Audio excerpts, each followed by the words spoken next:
Tuesday, April 13, 1886. It was about 8 o'clock in the morning. M had spent the night at the garden house. After taking his bath in the Ganges, he prostrated himself before Sri Ramakrishna. Ram had just come. He saluted the master and took a seat. He had brought a garland of flowers, which he offered to the master. Most of the devotees were downstairs. Only one or two were in the master's room. Sri Ramakrishna was talking to Ram. Master, how do you find me? Ram, in you one finds everything. Presently, there will be a discussion about your illness. The master smiled and asked Ram by a sign, will there really be a discussion about my illness? Sri Ramakrishna's slippers were not comfortable. Dr. Rajendra Dutta intended to buy a new pair and asked for the measurement of his feet. The measurement was taken. Footnote: these slippers given by Dr. Rajendra are now worshipped at Belur Math, the headquarters of the Ramakrishna Math and Mission. Footnote ends. Sri Ramakrishna asked M by a sign about the stone cup. M at once stood up. He wanted to go to Calcutta for the cup. Master, don't bother about it now. M. Sir, these devotees are going to Kolkata. I will go with them.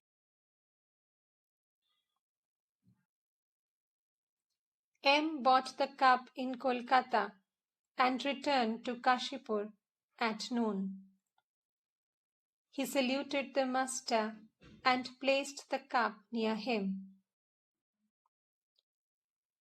Sri Ramakrishna took the cup in his hands and looked at it. Dr. Rajendra Dutta, Dr. Srinath, Rakhal Haldar, and several others came in. Rakhal, Shoshi, and the younger Noreen were in the room. The physicians heard the report of the master's illness. Dr. Srinath had a copy of the Gita in his hand. Dr. Srinath to his friends. Everything is under the control of Prakriti. Nobody can escape the fruit of past action. This is called prarabdha. Master. Why? If one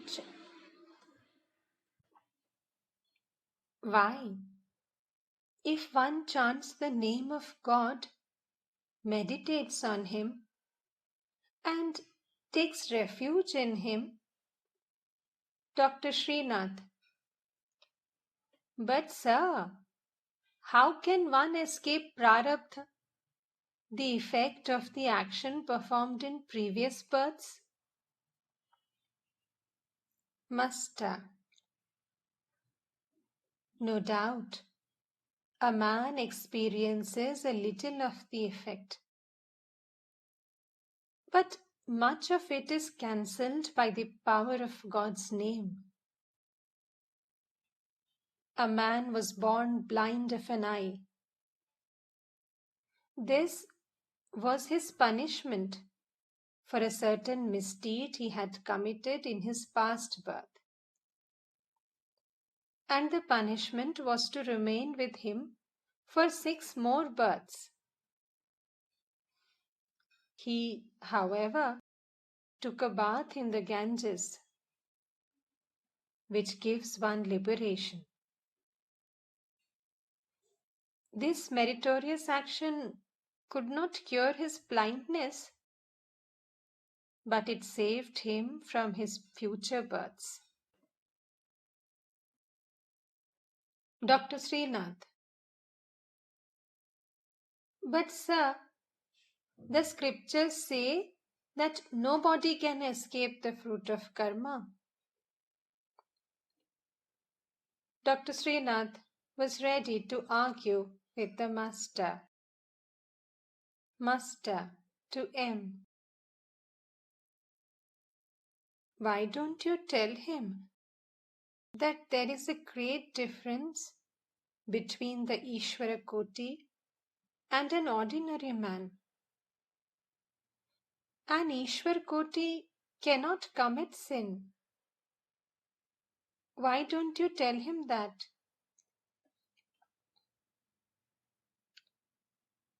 M remained silent and then said to Rakhal, You tell him. After a few minutes, the physicians left the room.